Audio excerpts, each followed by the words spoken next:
नमस्कार दोस्तों। सोचिए आपके पास 10 लाख है। अब दिमाग में दो रास्ते आते हैं। पहला, पूरा पैसा शेयर बाजार में डाल दो। अगर मार्केट चढ़ा तो करोड़पति बनने में देर नहीं लगेगी, लेकिन अगर मार्केट गिरा तो नींद उड़ जाएगी। दूसरा रास्ता, सब पैसा एफडी या डेट फंड में डाल दो। सेफ्टी पक्की है लेकिन ग्रोथ धीमी। तो अब सवाल ये है, क्या कोई तीसरा रास्ता है, ऐसा ऑप्शन जो आपको ग्रोथ भी दे और सेफ्टी भी। और यही तीसरा रास्ता है हाइब्रिड फंड्स का। आज मैं आपको ले चलूंगा हाइब्रिड फंड्स की दुनिया में। कितने तरह के हाइब्रिड फंड्स होते हैं, पिछले कुछ सालों का परफॉर्मेंस डेटा कैसा रहा, किस इन्वेस्टर के लिए कौन सा सही है, टैक्सेशन में बदलाव क्या हुए और फ्यूचर का आउटलुक कैसा है। ये पूरा वीडियो आपके लिए प्रैक्टिकल गाइड है, ताकि आप समझ सको कि हाइब्रिड फंड्स क्यों मार्केट का गोल्डन मीन कहलाते हैं। पहला बात, हाइब्रिड फंड क्या होता है। हाइब्रिड फंड्स म्यूचुअल फंड की वो कैटेगरी है जहां फंड मैनेजर इक्विटी और डेट दोनों में इन्वेस्ट करता है। इक्विटी देता है हाई ग्रोथ पोटेंशियल, डेट देता है सेफ्टी और स्टेबल रिटर्न्स। मतलब ये कि ये फंड ऑटोमेटिकली आपके लिए बैलेंस क्रिएट करते हैं। आपको खुद ये डिसाइड नहीं करना पड़ता कि कब शेयर बेचना है और कब बॉन्ड्स खरीदने हैं। ये काम फंड मैनेजर आपके लिए करता है। अगर मार्केट गिर रहा है तो फंड मैनेजर एलोकेशन डेट में बढ़ा देगा, और अगर मार्केट तेजी में है तो इक्विटी एलोकेशन बढ़ जाएगा। अब सबसे जरूरी हिस्सा, इसकी कैटेगरीज कौन कौन सी होती हैं। पहला, एग्रेसिव हाइब्रिड फंड। यहाँ पे इक्विटी का एलोकेशन करीब 65 से 80% तक का होता है, लेकिन रिस्क ज़्यादा होता है पर रिटर्न पोटेंशियल भी बड़ा। यंग सैलरीड इन्वेस्टर्स जो 7 से 10 साल तक का होराइजन देखते हैं, उनके लिए ये फंड बेस्ट है। एग्जाम्पल के तौर पे देखें तो पिछले एक साल में इस फंड ने करीब 15 से 16% तक का रिटर्न दिया है। अब बात करते हैं बैलेंस्ड हाइब्रिड फंड, जिसमें 40 to 60% इक्विटी, बाकी डेट।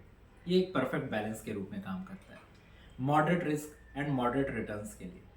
तीसरा होता है कंजर्वेटिव हाइब्रिड फंड, जहाँ 75 से 90% डेट में पैसा रहता है। इसका फोकस है सेफ्टी एंड स्टडी इनकम पर। रिटायर्ड लोगों या कंजर्वेटिव इन्वेस्टर्स के लिए परफेक्ट, 6 से 7% एनुअल रिटर्न मिल जाता है। चौथा, बैलेंस्ड एडवांटेज फंड यानी BAFs। ये सबसे पॉपुलर कैटेगरी है। मार्केट कंडीशन के हिसाब से एसेट एलोकेशन डायनामिकली बदलता है। FY25 में सबसे ज़्यादा इन्फ्लोज BAFs में आया। इन्वेस्टर्स को लगता है सेफ और स्मार्ट पे।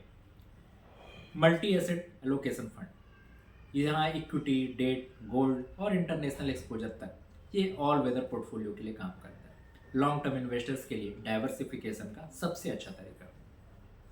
अब नंबर्स की बात करते हैं। 2025 फाइनेंशियल ईयर में हाइब्रिड फंड्स का टोटल AUM करीब 7 लाख करोड़ पार कर गया, जो कि FY20 में सिर्फ 3.5 लाख करोड़ था, यानी 5 साल में डबल। FY26 के पहली तिमाही में इन्फ्लोज लगातार स्ट्रांग रहे। सिर्फ बैलेंस एडवांटेज फंड में FY26 की पहली तिमाही में 18,000 करोड़ का इन्फ्लो आया।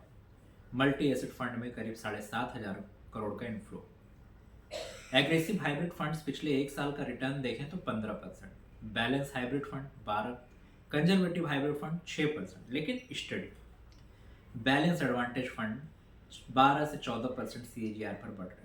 मल्टी एसेट फंड 10 से 11% CAGR, यानी रिस्क एपेटाइट के हिसाब से हर किसी के लिए एक फ्लेवर मौजूद है।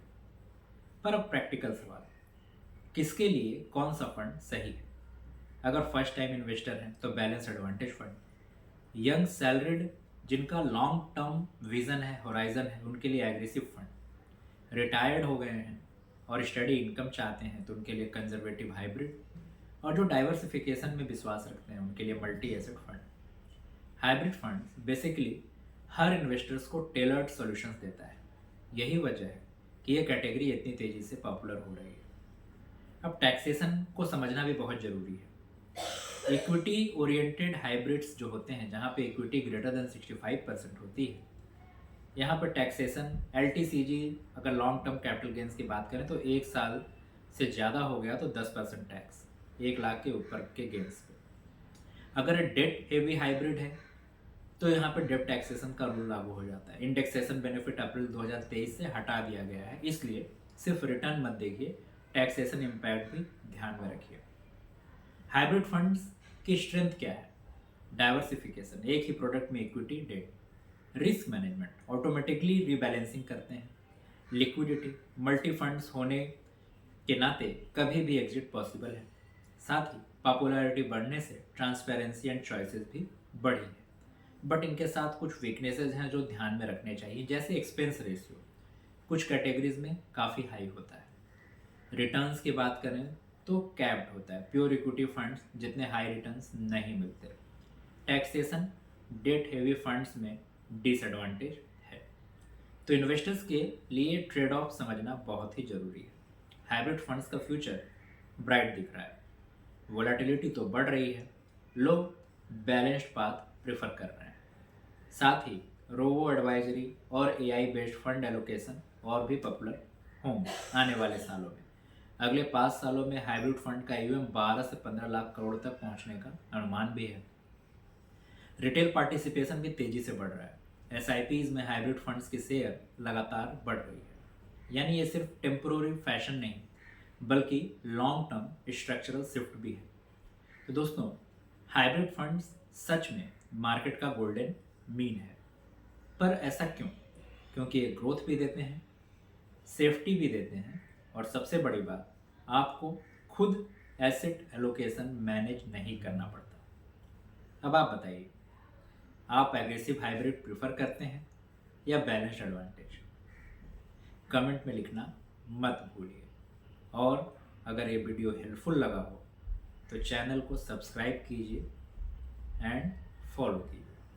यह वीडियो केवल एजुकेशनल और इन्फॉर्मेशनल पर्पज के लिए है, यह किसी भी तरह की बाई और सेल रिकमेंडेशन नहीं है। मैं कोई सेबी रजिस्टर्ड फाइनेंशियल एडवाइज़र नहीं हूँ। इन्वेस्टमेंट डिसीजन लेने से पहले अपने फाइनेंशियल एडवाइज़र से कंसल्ट जरूर करें। धन्यवाद।